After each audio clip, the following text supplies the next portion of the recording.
आज के इस वीडियो में क्लास 12 के रसायन विज्ञान प्री बोर्ड पेपर को हल करके बताया जाएगा। 2026 में जो प्री बोर्ड पेपर हुआ है, पेपर का कोड 347 BCJ के सभी प्रश्नों को हल करके आज के इस वीडियो में बताया जाएगा। तो एक एक प्रश्न को जो है आप सभी विद्यार्थी अच्छे से समझिएगा। पहला जो प्रश्न इसमें पूछा गया था, यहाँ पर जो विकल्प आया हुआ था, तो इसमें कौन से ऑप्शन सही होंगे उसको हल करके बताया जाएगा कि इसमें कौन से ऑप्शन जो है सही हैं। तो पहला जो क्वेश्चन दिया गया था, एक लवण का अणुभार 60 है, लवण की 6 ग्राम मात्रा 250 ग्राम जल में घोली गई तो जल की मोललता है। इसमें 4 ऑप्शन दिए गए हैं। तो कैसे इसको हल करेंगे, तो सबसे पहले यहाँ पे ध्यान देंगे कि एक जो लवण का अणुभार कितना दिया गया था प्रश्न में, तो 60 दिया गया था। लवण की जो मात्रा है वो 6 ग्राम मात्रा कितने में घोला गया है, 250 ग्राम जल में घोला गया है। जल की मोललता की आपको गणना करना है। तो सबसे पहले इसमें नोट करेंगे अणुभार कितना है। तो देखेंगे यहाँ पर अणुभार 60 है, तो अणुभार बराबर 60 हो जाएगा। मात्रा कितना है, तो मात्रा यहाँ देख रहे हैं 6 ग्राम है, तो मात्रा 6 ग्राम हो गया। विलायक का भार कितना है, तो देख रहे हैं विलायक का भार, विलायक मतलब जल, जल का भार कितना है 250 ग्राम, तो लिखेंगे विलायक का भार 250 ग्राम। अब यहाँ ग्राम को ना केजी में बदला जाता है, ठीक है, याद रखिए। मोललता जब निकालते हैं ना तो ग्राम को केजी में बदल लेंगे, तो ये 250/1000 से जब भाग कर देंगे तो वो आ जाएगा केजी में आ जाएगा। अब यहाँ से 250 से जब 1000 को काटेंगे ना तो 1/4 हो जाएगा, 1/4 केजी हो जाएगा। अब मोललता का सूत्र क्या बना है, तो मोललता का जो सूत्र होता है मात्रा बटा अणुभार बटा विलायक का भार केजी में। सूत्र क्या है मोललता का, मात्रा बटा अणुभार बटा विलायक का भार किसमें है, केजी में है। तो मात्रा इसमें कितना है, तो मात्रा देख रहे 6 ग्राम है, तो 6 मात्रा 6 हो जाएगा। और अणुभार कितना है, तो अब यहाँ पर अणुभार प्रश्न में दिया है 60, तो 6/60, और विलायक का भार 1/4 निकला है, तो 1/4 हो जाएगा। तो यहाँ सभी मान को भरना है, मात्रा भर दीजिए, अणुभार भर दीजिए, विलायक का भार 1/4 केजी है। अब यहाँ 6 से 60 कट जाएगा, 1/10 बार में हो जाएगा, 1/10, 6 का नाम 6, 6 दहा में 60 हो जाएगा, 1/10 हो गया, 1/4, 4 सबसे ऊपर जाएगा और 1 आ जाएगा 10 के पास, तो 4 एक का नाम क्या हो जाएगा 4, और 10 एक का नाम 10, 4/10, 10 से भाग करेंगे तो 0.4 जो है मोललता इसमें हो जाएगा। मोललता की गणना करना था, और इसमें ऑप्शन देख रहे हैं 0.4 जो है ऑप्शन जो है सही होगा। इसमें सी वाला ऑप्शन 0.4 जो है मोललता सही है। तो इसको हल करके बताया गया कि इसमें ऑप्शन कौन सा सही है। तो उम्मीद करते हैं यह प्रश्न आप लोगों को अच्छे से समझ में आ गया होगा। तो अब सीखेंगे इसमें अगला प्रश्न क्या दिया गया है। अगला जो प्रश्न दिया गया है, शून्य कोट के अभिक्रिया का वेग स्थिरांक का मात्रक है। इसमें 4 ऑप्शन दिया गया है, तो शून्य कोट के अभिक्रिया का क्या मात्रक होगा। इसमें शून्य कोट के अभिक्रिया का जो है वेग स्थिरांक का जो है मात्रक बताना है। तो देखिए यहाँ शून्य कोट का वेग स्थिरांक हमको निकालना है। 4 ऑप्शन दिया गया था, तो चारों ऑप्शन यहाँ पे नोट कर दिया गया है। अब सूत्र इसका क्या होता है, अगर वेग स्थिरांक का मात्रक निकालना है तो k बराबर सूत्र होता है दर बटा सांद्रता के ऊपर n घात। अगर शून्य कोट का निकालना है तो n का मान यहाँ पर 0 रखेंगे, प्रथम कोट का निकालना है तो n का मान 1 रखेंगे, द्वितीय कोट का तो n का मान 2 रखेंगे। और दर का मात्रक क्या होता है, मोल लीटर का इनवर्स सेकंड का इनवर्स, किसका मात्रक है दर का। तो मोल लीटर का इनवर्स सेकंड का इनवर्स हो गया, और सांद्रता तो सांद्रता उतार दीजिए, और n का मान यहाँ पर शून्य कोटि है तो इसने यहाँ 0 रख दीजिए, सांद्रता का मात्रा रखने की जरूरत ही नहीं पड़ा। तो यहाँ सांद्रता के ऊपर जब 0 घात हो गया, किसी भी संख्या के ऊपर अगर 0 घात है तो उसका मान 1 होता है। किसी भी संख्या के ऊपर अगर 0 पावर है ना तो उसका वैल्यू क्या होता है 1 हो जाएगा, मान 1 हो जाएगा। तो सांद्रता के ऊपर 0 का मान 1 हो गया, और ऊपर क्या लिखे मोल लीटर का inverse second inverse, mole litre का इनवर्स सेकंड इनवर्स। अब इसी सूत्र में रखें, दर का मात्रा रखें, यहाँ सांद्रता का मात्रा रखने की जरूरत भी नहीं पड़ा। अब नीचे यहाँ पर 1 हो गया, अब 1 से इसमें भाग करेंगे तो क्या आएगा मोल लीटर का इनवर्स सेकंड का इनवर्स, क्या बनेगा मोल लीटर का इनवर्स सेकंड का इनवर्स। इसमें ऑप्शन चेक कर लेंगे कि मोल लीटर का इनवर्स सेकंड का इनवर्स कौन है, तो देखेंगे मोल लीटर का इनवर्स सेकंड का इनवर्स, यही मात्रक जो है आपका तीसरा वाला ऑप्शन जो है सही हो जाएगा। यहाँ मात्रक निकाल करके भी दिखाएगा कि मतलब इसमें कौन से ऑप्शन सही होंगे।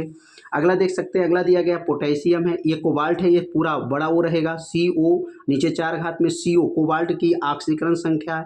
4 ऑप्शन दिया गया, +1 है, -1 है, +3 है, -3 है। तो कैसे यहाँ पर ऑक्सीकरण संख्या निकालेंगे, सबसे पहले लिखेंगे माना CO का ऑक्सीकरण संख्या क्या है x है, इस CO का जो है ऑक्सीकरण संख्या x हो जाएगा।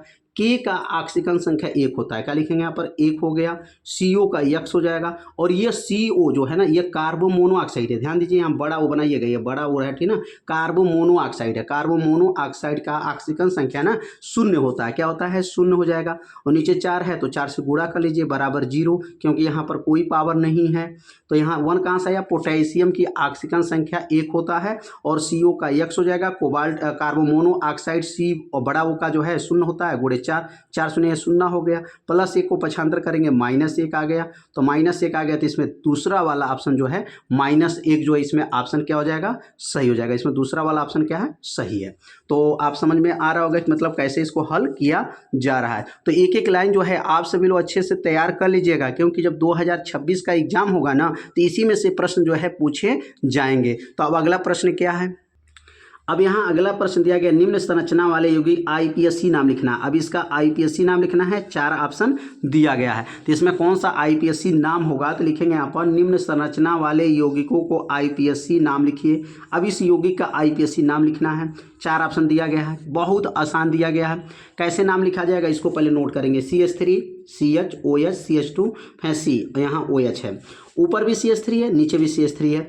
यहाँ पर क्रियात्मक देख रहे हैं, यहाँ से भी नज़दीक है आपका है, इधर से भी नज़दीक है, तो यहाँ से क्या होगा, यहाँ पर 1 2 3 4 कार्बन है, 4 कार्बन है।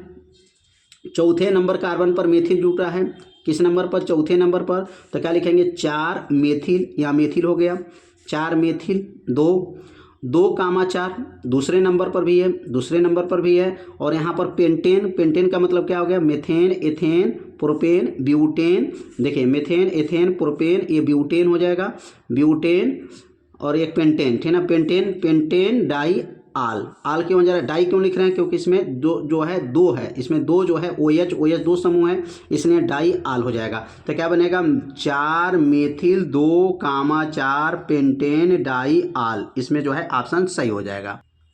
तो समझ में आ गया होगा इसका IPSC नाम क्या है। अगला जो बताना है, निम्न में कौन सा जो है बेनेडिक्ट विलियन का अपचयन नहीं करता है। तो बेनेडिक्ट विलियन का जो अपचयन जो है नहीं करता है, ध्यान देना है, यहाँ पर नहीं करता है तो इसका मतलब ग्लूकोज करता है, फैक्टोज भी करता है, एल्डिहाइड भी करता है, सुक्रोस जो चीनी है वह जो है बेनेडिक्ट जो है बेनेडिक्ट जो विलियन का अपचयन जो है ये नहीं करता है। इसमें C वाला ऑप्शन क्या हो जाएगा, सही हो जाएगा, इसमें सुक्रोस हो जाएगा, ठीक ना। अगला जो क्वेश्चन दिया गया है, एसीटोन की सांद्रता HCl तथा जो है एकीकृत जिंक के साथ अभिक्रिया पर प्राप्त होता है।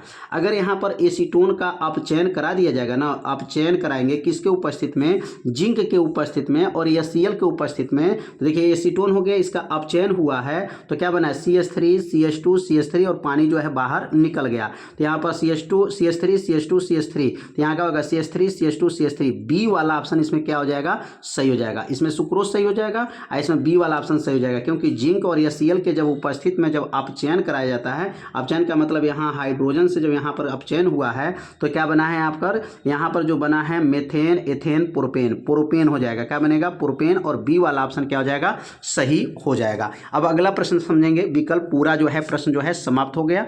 अब अगला जो प्रश्न क्या दिया गया है, इसमें अगले प्रश्न को समझते हैं। अगला जो प्रश्न पूछा गया है, यहाँ प्रश्न है हिमांक का औन्मन से क्या तात्पर्य है। क्या प्रश्न पूछा गया है, हिमांक के औन्मन से क्या तात्पर्य है। 1.5 ग्राम पदार्थ को 60 ग्राम जल में घोला गया है, हिमांक में 0.136 सेल्सियस का औन्मन हुआ, जल का आणविक औन्मन स्थिरांक 18.6 है, पदार्थ का अणुभार ज्ञात कीजिए। तो इसमें जो है 2 प्रश्न दिया गया, एक तो परिभाषा पूछा गया है हिमांक का औन्मन से आप क्या समझते हैं, और उसमें एक न्यूमेरिकल दिया गया है। तो सबसे पहले जो है परिभाषा को समझ लेते हैं कि हिमांक का औन्मन क्या होता है, हिमांक का औन्मन से आप क्या समझते हैं। तो लिखेंगे यहाँ पर, जब किसी अवाष्पशील पदार्थ को किसी विलयन में घोलने पर उस विलयन का हिमांक शुद्ध विलायक के हिमांक से क्या हो जाता है, कम हो जाता है, इसी कमी को हिमांक का औन्मन कहते हैं। इसे ΔTF से प्रदर्शित करते हैं। तो जो अवाष्पशील पदार्थ होते हैं, अवाष्पशील पदार्थ को किसी विलयन में जब घोला जाता है तो उस विलयन का हिमांक जो होते हैं शुद्ध विलायक के हिमांक से क्या हो जाते हैं, कम हो जाता है। इसी कमी को हिमांक का अवनमन कहते हैं। इसे डेल टी एफ से प्रदर्शित करते हैं। तो परिभाषा को ये नोट करके 2 बार पढ़ लेंगे ना तो परिभाषा आपको याद हो जाएगा। अब यहाँ न्यूमेरिकल देखेंगे। अब देखिए यहाँ पर जो विलय का भार होता है ना उसको छोटा W से दिखाते हैं। तो W बराबर प्रश्न में क्या दिया, 1.5 ग्राम दिया गया। बड़ा W का मान प्रश्न में देख सकते हैं। बड़ा यहाँ एक बार प्रश्न को एक बार और देख लीजिए। यहाँ पर छोटा W, ये बड़ा W दिया है और यहाँ पर ये ताप दिया है, यहाँ पर ताप दिया है और यहाँ पर जो है स्थिरांक दिया है। तो कितने मान, 1 2 3 4 मान प्रश्न में दिया हुआ है। ये चारों मान को जो है हम लोग क्या करेंगे, पहले प्रतीक में क्या कर लेंगे, नोट कर लेंगे। तो ये छोटा W विलय का भार 1.5 ग्राम, इसको 1.5 ग्राम पढ़ा जाता है। W 60 ग्राम, तो यहाँ 60 ग्राम जो दिया गया ना उसको हम लोग ना केजी में बदलेंगे। तो 60/1000 हो जाएगा और एक 0 से 0 खत्म, 100 से भाग करेंगे 0.6 केजी हो जाएगा। और डेल टी एफ का मान जो है हिमांक का अवनमन कहा जाता है। कितना दिया गया, 0.136 डिग्री है। के एफ का मान क्या है, 18.6 है। और यम अणुभार की गणना करना, यम बराबर प्रश्नवाचक हो गया। अब यम का फार्मूला क्या है, तो यम का फार्मूला आप याद रखिएगा। यम बराबर होता है 1000 के एफ छोटा W बड़ा W गुणे डेल टी एफ, ये फार्मूला है। अब इस फार्मूला में इस मान को क्या करेंगे, यहाँ पर भर देंगे। अब यम यहाँ नोट हो गया, 1000 आ गया। के एफ का मान क्या प्रश्न में, 18.6 हो गया के एफ का मान। छोटा W का मान 1.5, बड़ा W का मान 60 हो गया। यहाँ पर जो है 60 जो है यहाँ पर था, तो यहाँ पर जो मान रखा जाएगा ध्यान देंगे, तो यहाँ पे जो दिया गया ना 60 ग्राम है, ठीक ना। और यहाँ पर जो लिखा गया ये भी ग्राम में है, तो ये दोनों ग्राम में रखा जाएगा। तो इसलिए यहाँ पर 1000 से गुणा कर दिया गया, ध्यान दिया जाए। यहाँ पर जो है ना इसको अब जो है केजी में नहीं रखेंगे। अब यहाँ पर केजी को जो है काट दीजिएगा, केवल ग्राम 60 ग्राम जो दिया गया है वही 60 ग्राम रखिएगा, ठीक ना। इसको जो है हटा दीजिएगा। तो केजी को अगर बदलेंगे तो ये आपको 1000 को हटाना पड़ेगा, ठीक ना। तो आपको 1000 हटा करके तब आप इसको हल करेंगे। ये जो मान निकाला गया है केजी में यहाँ पर रखा गया, नहीं तो इसको क्या करेंगे 0 क्या कर दीजिए 0 इसको करके तब इसका गुणा करेंगे ना तो इसका मान थोड़ा सा दूसरा आ जाएगा, ठीक ना। तो आप लोग जो है यहाँ पर 60 जो है ग्राम ही रखिएगा। 60 में जब गुणा कर लेंगे तो आपका 8.16 आ जाएगा। और जब इसमें भाग करेंगे तो क्या आ जाएगा 341.91 आ जाएगा। लगभग जो है 342 ग्राम प्रति मोल। देखिए यहाँ ग्राम में आ गया, तो यहाँ पर ग्राम में ही रखा जाएगा, याद रखिएगा। ग्राम में जब रखेंगे तो 60 ग्राम। ये केजी वाला मान को जो है यहाँ से लेकर के केजी वाला मान को काट के हटा दीजिएगा, ठीक ना। केवल 60 ग्राम ही भरना है क्योंकि क्वेश्चन में 60 ग्राम दिया हुआ है। तो समझ में आ गया होगा। थोड़ा सा ये गुणा करके आप लोग चेक कर लीजिएगा और इसको भाग दे करके भी चेक कर लीजिएगा ये मान आ रहा है कि नहीं आ रहा है। तो अब अगला प्रश्न समझेंगे। अगला प्रश्न क्या पूछा गया था, तो अगला जो प्रश्न दिया गया, मानक इलेक्ट्रोड विभव किसे कहते हैं। 4 धातुएं ABCD के मानक इलेक्ट्रोड विभव क्रमशः क्या मान दिया गया, +1.5 वोल्ट, -2.0 वोल्ट, +0.34 वोल्ट, -0.76 वोल्ट। इन धातुओं को घटती हुई सक्रियता के अनुसार क्रमबद्ध कीजिए। यहाँ पर जो है मानक इलेक्ट्रोड विभव के पहले परिभाषा लिखना है। तो मानक इलेक्ट्रोड विभव की परिभाषा क्या बनेगा, जब किसी धातु की छड़ को 25 डिग्री, अब ध्यान दीजिए, जब भी मानक इलेक्ट्रोड विभव बोला जाता है ना तो उसमें टेम्परेचर होना चाहिए कितने, 25 डिग्री सेल्सियस पर 1 मोलर धातु आयन सांद्रता के विलयन में डुबोने पर धातु और विलयन के मध्य जो विभवांतर उत्पन्न होता है, इस विभवांतर को मानक इलेक्ट्रोड विभव कहते हैं। इसे E0 से प्रदर्शित करते हैं। इसका मात्रक वोल्ट होता है। तो मानक इलेक्ट्रोड विभव का मतलब ये हो गया कि 25 डिग्री सेल्सियस जो है आपका टेम्परेचर होना चाहिए और 1 मोलर धातु आयन की सांद्रता का विलयन होना चाहिए। जब उस धातु के छड़ को जब डुबाया जाता है तो धातु और विलयन के मध्य में एक विभवांतर उत्पन्न होता है। इस विभवांतर को ही मानो इलेक्ट्रोड विभव कहते हैं। इसे E0 से प्रदर्शित करते हैं। तो इसको लिख करके 2 बार पढ़ दीजिए ना, आपको परिभाषा एकदम याद हो जाएगा। अब यहाँ पर जो है 4 धातु दिया गया है ABCD। ए का मान क्या दिया गया प्लस 1.5 वोल्ट है, बी का क्या दिया गया -2 वोल्ट है, सी का मान क्या दिया प्लस 0.34 वोल्ट है और डी का मान क्या -0.76 वोल्ट है। तो यहाँ पर आपको बताना है कि धातुओं की घटती हुई जो है सक्रियता लिखना है। तो घटती हुई सक्रियता कैसे लिखेंगे, पहले -2 उसके बाद माइनस वाला 0.76। तो अब देखेंगे आप -2 इसमें होगा -2 है तो बी का माइनस हो गया, उससे वाला कौन होगा -0.76 डी वाला हो जाएगा। और उसके बाद से प्लस में आएंगे तो प्लस में अब यहाँ पे देखेंगे सी वाला क्या है, तो सी वाला देख रहे हैं प्लस जो है 0.34, तो यहाँ पर 0.34 वाला हो जाएगा सी वाला, और ए वाला जो है 1.5 वोल्ट। ये जो है घटती हुई है सक्रियता, ध्यान दीजिएगा ये मान को सक्रियता क्रम में जो है घटती हुई क्रम रखा गया कि जो प्लस वाला जो होता है ना उस मतलब सबसे जो प्लस में अधिक रहता है वह सबसे लास्ट में लिखेंगे, उसके बाद से वो प्लस वाला कम वाला लिखेंगे और उसके बाद से माइनस वाला लिखना है, उसके बाद से माइनस वाला, ठीक है ध्यान देना है। तो यह क्या होगा डी होगा, डी के बाद से बी होगा, पहले बी के क्योंकि -2 है तो बी का हो जाएगा, उसके बाद -0.76 डी का हो जाएगा, उसके बाद से सी का हो जाएगा, सी का प्लस वाला में सबसे कम जो देख रहे हैं यहाँ पर, उसके बाद से प्लस वाला जो सबसे अधिक रहेगा ना वही आपको जो है धातुओं की घटती हुई सक्रियता क्रम में माना जाता है, ठीक ना। तो ये आपका जो है क्रम हो गया। अब अगला जो प्रश्न पूछा गया है यहाँ पर, अगला प्रश्न को समझेंगे। अगला प्रश्न क्या आया है, निम्नलिखित में से किन्हीं 2 इलेक्ट्रॉनिक विन्यास दीजिए, ठीक ना। इलेक्ट्रॉनिक विन्यास लिखना है, लेकिन यहाँ पर 4 तत्व दिया गया है तो चारों तत्व को समझाया जाएगा, बहुत आसान विधि से समझाया जाएगा। अब यहाँ पे देखिए क्रोमियम है, तो क्रोमियम के ऊपर 3 घात है प्लस में, लेकिन क्रोमियम Cr जो बताया जा रहा है उसका परमाणु क्रमांक 24 होता है। 24 का जो है पहले इलेक्ट्रॉनिक विन्यास निकालेंगे, Cr का इलेक्ट्रॉनिक विन्यास, तो Cr का इलेक्ट्रॉनिक विन्यास 24 का कैसे होगा 1s2 2s2 2p6 3s2 3p6 4s1 3d5 होता है, ठीक ना। ये किसका है Cr का जो है इलेक्ट्रॉनिक विन्यास, क्रोमियम का जो है इलेक्ट्रॉनिक विन्यास 24 हो गया, 2 2 4 10 2 12 6 18 18 1 19 19 और 5 24 हो गया।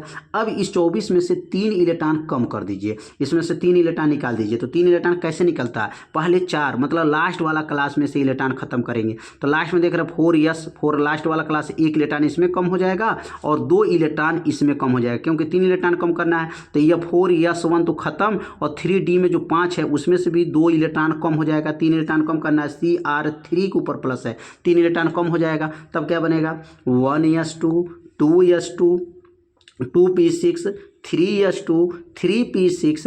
अब इसमें से 1 इलेक्ट्रॉन ये खत्म और 2 इलेक्ट्रॉन इसमें का खत्म, तो क्या बनेगा 3d पर 3 घात हो जाएगा। तो ये किसका बना Cr के ऊपर 3 जो प्लस है इसका इलेक्ट्रॉनिक विन्यास निकल गया। तो समझ में आ गया वो कैसे निकाला गया। अब अगला जो दिया गया है कापर के ऊपर प्लस है, तो कापर का जो परमाणु क्रमांक होता है ना कापर का 29 होता है, तो लिखेंगे Cu का परमाणु क्रमांक क्या है 29 है। Cu का इलेक्ट्रॉनिक विन्यास अब 24 का जो भी निकाले हैं अब 29 का निकाला जाएगा, और 29 जो है अपवाद होता है, थोड़ा याद रखेंगे, अगर आप पढ़े होंगे तो जानकारी होगा कि कापर वाला जो है इलेक्ट्रॉनिक विन्यास होता है वह अपवाद होता है। कैसे निकालते हैं 1s2 2s2 2p6 3s2 3p6 4s1 3d10, इसको जोड़ेंगे ना तो कितना आ जाएगा 29 आएगा। जोड़ के देखिए 2 2 4 10 2 12 6 18 18 19 और 10 29 हो गया। अब यहाँ कापर के ऊपर +1 लगा है, तो इसका मतलब इसमें से 1 इलेक्ट्रॉन जो है क्या करना है निकाल देना है। तो यहाँ से 1 इलेक्ट्रॉन कहाँ से निकलेगा, तो याद रखिए लास्ट वाला क्लास से निकलता है, तो लास्ट सबसे बड़ा क्या है 4s1, या 4s1 हट जाएगा क्योंकि 1 इलेक्ट्रॉन इसमें से कम हो जाएगा। तो क्या बनेगा यहाँ पर Cu+ का इलेक्ट्रॉनिक विन्यास क्या बनेगा 1s2 2s2 2p6 3s2 3p6 और ये हट जाएगा, क्या बचेगा 3d पे 10, तो 3d पे क्या हो जाएगा 10 हो जाएगा। 1 इलेक्ट्रॉन इसमें से कम कर दिया जाएगा क्योंकि Cu के ऊपर प्लस बताना है, 1 इलेक्ट्रॉन कम बताना है, तो 29 में से 1 कम हो गया 28, तो 28 का इलेक्ट्रॉनिक विन्यास निकाला जाएगा। अब यहाँ पाएंगे CO कोबाल्ट है, कोबाल्ट का जो परमाणु क्रमांक क्या होता है 27 होता है, क्या होता है 27 होता है। अब 27 का इलेक्ट्रॉनिक विन्यास कैसे निकालेंगे, CO का इलेक्ट्रॉनिक विन्यास क्या बनेगा 1s2 2s2 2p6 3s2 3p6 4s2 3d पर 7। अब यहाँ पे इसको जोड़ के देखेंगे 27 आ रहा है, 2 2 4 10 2 12 6 18 18 2 20 20 7 27 है। अब इसमें से 27 में से ना कोई इलेक्ट्रॉन निकालने को कहा गया, Cu के ऊपर 2 इलेक्ट्रॉन निकाल दीजिए, तो Cu में से 2 इलेक्ट्रॉन निकल गए, मतलब 27 में से 2 निकल गया, तो जब 2 निकल जाएगा तो बचेगा 25, तो आप 25 का इलेक्ट्रॉन लिखेंगे। Cu के ऊपर आपका +2 के ऊपर इलेक्ट्रॉनिक विन्यास 25 का इलेक्ट्रॉनिक विन्यास निकालेंगे। तो अब यहाँ से 2 इलेक्ट्रॉन कहाँ से निकलेगा, तो जो लास्ट वाला क्लास होता है ना उसमें से इलेक्ट्रॉन को निकाल देते हैं। ये 4s2 है, ये पूरा इलेक्ट्रॉन खत्म, 2 इलेक्ट्रॉन था खत्म हो गया, 2 इलेक्ट्रॉन खत्म होगा, क्या बचेगा 1s2, 1s2 के square 2s2, 2p6, 3s2, 3p6 और ये तो 4s2 कट जाएगा क्योंकि 2 इलेक्ट्रॉन खत्म, तो 3d पर 7 घात हो जाएगा, 3d पर 7। यही जो है किसका हो जाएगा, कोबाल्ट प्लस 2 का जो है इलेक्ट्रॉनिक विन्यास निकल गया। तो उम्मीद करते हैं ये आप लोगों को ये प्रश्न समझ में आ रहे होंगे। अब अगला जो प्रश्न समझेंगे, अगला जो प्रश्न दिया गया है Ce के ऊपर 4+ है, तो Ce का नाम क्या है, तो इसका नाम है सीरियम। क्या नाम है, सीरियम का परमाणु क्रमांक क्या होता है, 58 होता है।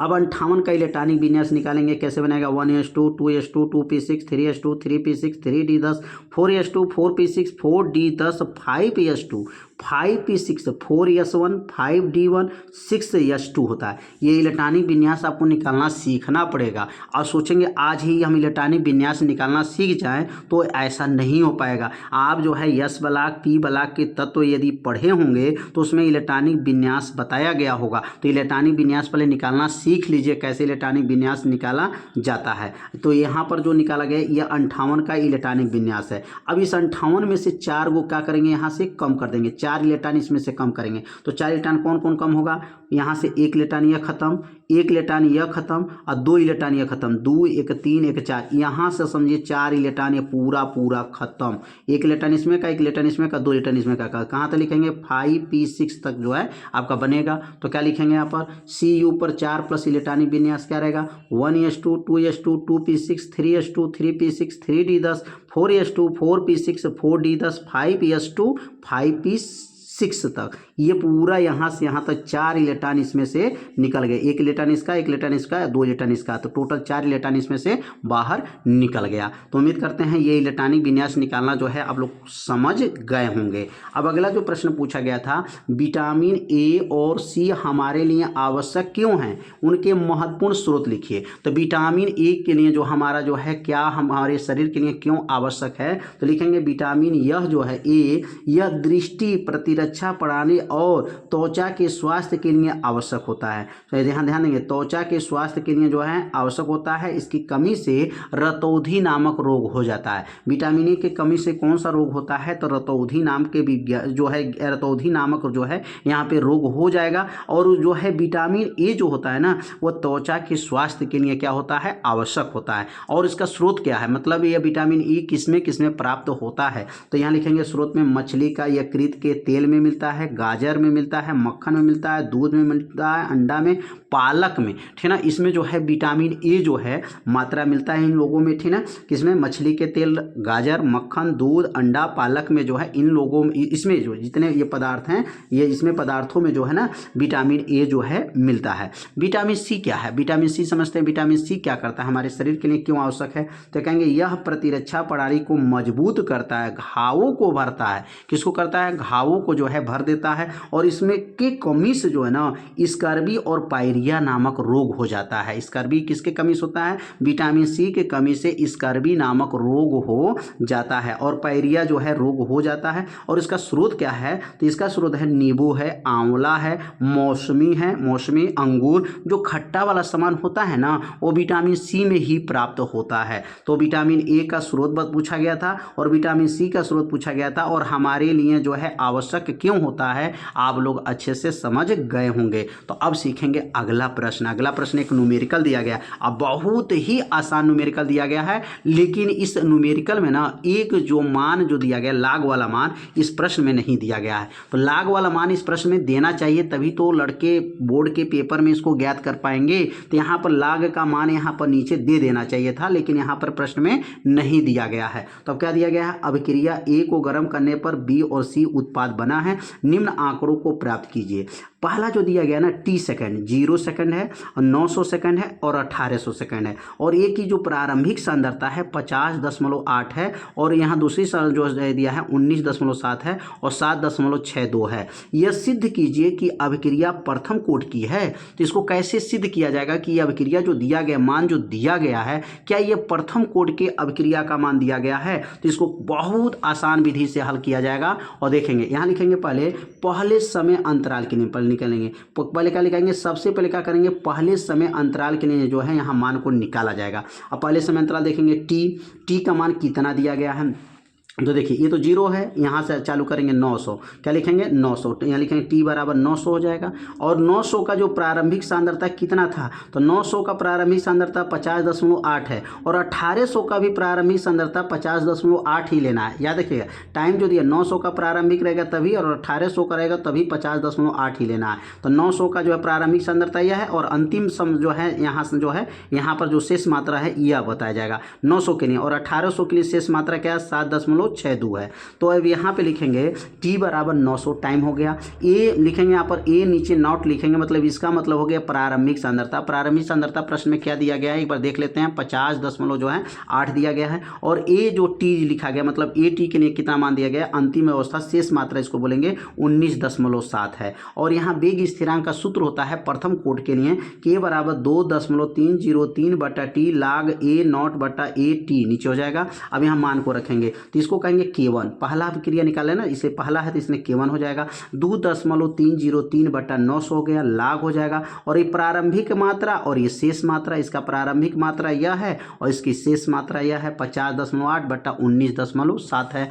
अब यहाँ से जो है 2.303 बटा 900 लाग, इसमें से इस दशमलव को हटा सकते हैं क्योंकि अंश और हर का दशमलव आपस में क्या है बराबर है, दशमलव हट जाएगा। 508 में 197 से जब भाग करेंगे 2.57 आ जाएगा। अब यहाँ पर ना क्वेश्चन में लाग 2.57 का मान दे देना चाहिए था, तभी तो लड़के जानेंगे, विद्यार्थी जानेंगे पेपर में कि लाग 2.57 का मान कितना होता है। तो ये लाग 2.57 का मान क्या होता है 0.41138 होता है। अब इसका जो है इसमें भाग कर देंगे 90 में, जब इसको भाग करेंगे 2.303 में तो भाग देने में क्या आएगा 0.0025558 और ये मान को यहाँ पर नीचे नोट कर लेंगे। अब इन दोनों का गुणा कर लेंगे, जब दोनों का गुणा करेंगे तो K1 का मान कितना आ जाएगा 0.00153 लगभग में जो है, अभी पॉइंट और भी आएगा, लगभग आपका 10 जो 53 जो देख रहे हैं सेकंड इनवर्स आ जाएगा। ये तो पहली सांद्रता का जो है वेग स्थिरांक निकाल लिए। अब इसी प्रकार दूसरी वाला निकालेंगे, मतलब K2 निकालेंगे,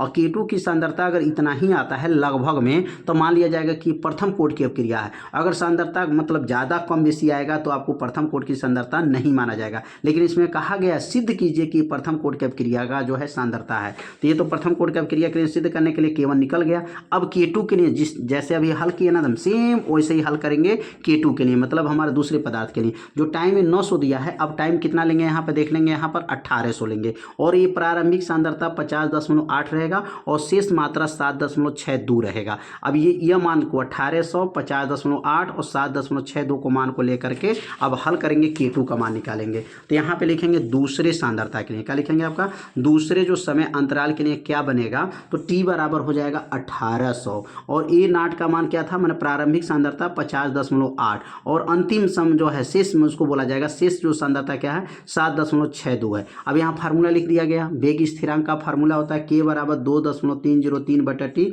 लाग ए नाट बटा यहाँ हो जाएगा ए टी। इसका नाम क्या है, तो इसको कहेंगे आपका प्रारंभिक सांद्रता, इसका मात्रा क्या नाम है शेष मात्रा।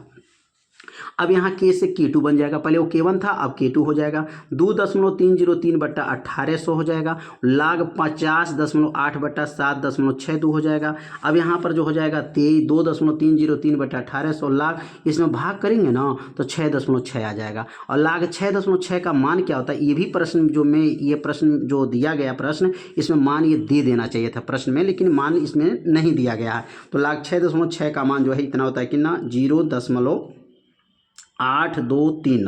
इसमें जब 1800 का भाग करेंगे ना तो 0.001279। अभी दोनों का जब गुणा करेंगे तो 0.001054 सेकंड इनवर्स, मतलब पहले वाला सांद्रता से अगर देखा जाए तो 50 जो है 53 है, यहाँ पर देखेंगे यहाँ पर 10 जो है 53 है, लगभग 10 53 है, और इसकी जो सांद्रता आया है यहाँ पर लगभग 10 जो है 53 से थोड़ा सा बेसी है 54 है। इसका मतलब दोनों गणनाओं से प्राप्त मान लगभग क्या है समान आ गया है। दोनों की गणना जब किया गया K1 का मान और K2 का मान की जब गणना किया गया तो देख रहे हैं लगभग में मान क्या है बराबर है। आज जब मान बराबर आ जाएगा ना, अतः यह प्रथम कोट की अभिक्रिया है। इस प्रश्न में एक कमी दिया गया है, क्या, लाग का मान नहीं दिया गया। लाग का मान जब तक आपको निकालना नहीं सीखेंगे तब तो वहाँ लाग का मान जो है यहाँ पर भर नहीं पाएंगे। लाग 6.6 का मान जो है या कैसे जानेंगे, तो आपको पेपर में यहाँ पर मान दे देना चाहिए था, लेकिन प्रश्न में नहीं दिया गया है। तो अब इसका गुणा कर लिया जाएगा, तो यहाँ पर जो है मान जो है प्रथम कोटि की अपक्रिया माना जाएगा। अब अगला जो प्रश्न पूछा गया है, निम्नलिखित पर संक्षिप्त टिप्पणी लिखिए। अब देखिए ये प्रश्न जो है ना ठोस अवस्था का है, लेकिन इस पेपर में पूछ दिया गया है। अंतराकाशी यौगिक जो है ठोस अवस्था, जो चैप्टर पहला चैप्टर था, इसमें से प्रश्न पूछा गया है।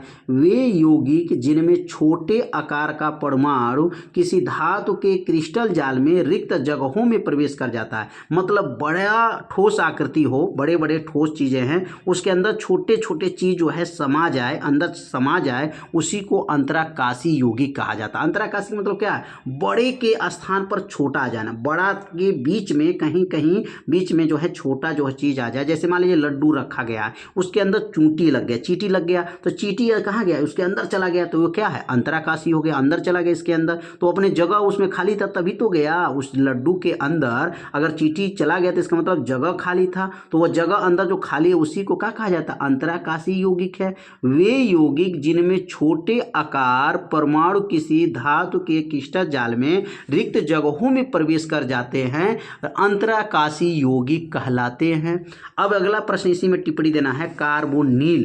कार्बोनिल समूह क्या होते हैं? देखिए कार्बन की 4 संयोजकता होती है, कार्बन की 4 संयोजकता में अगर 2 संयोजकता में ऑक्सीजन जुड़ जाए और शेष 2 संयोजकता फ्री हो, मुक्त हो, उसी को कहा जाता है कार्बोनिल समूह। क्या कहते हैं, कार्बन की कितनी संयोजकताएं होती हैं, 2 संयोजकताएं होती हैं, और दोनों संयोजकता में ऑक्सीजन परमाणु जुड़ जाए और 2 शेष संयोजकता जो है खाली हो, मुक्त हो, फ्री हो, तो ऐसे समूह को क्या बोला गया है, कार्बोनिल समूह कहा जाता है। तो क्या लिखेंगे, यदि कार्बन परमाणुओं की 2 संयोजकताओं से ऑक्सीजन परमाणु जुड़ा हो तथा इसकी शेष 2 संयोजकताएं मुक्त हो, फ्री हो, ऐसे समूह को कार्बोनिल समूह कहते हैं। तो ये कार्बन हो गया, इसकी 2 संयोजकता में ऑक्सीजन जुड़ा है और 2 संयोजकता फ्री है, इसलिए इसको कहा गया कार्बोनिल समूह कहा जाता है। अब अगला प्रश्न दिया गया है, क्या होता है जब, तो क्या होता है जब, पहला देखेंगे क्या होता है जब, क्या दिया गया, जब एथिल क्लोराइड की अभिक्रिया जली KOH से होती है। तो जो एथिल क्लोराइड के सूत्र क्या है,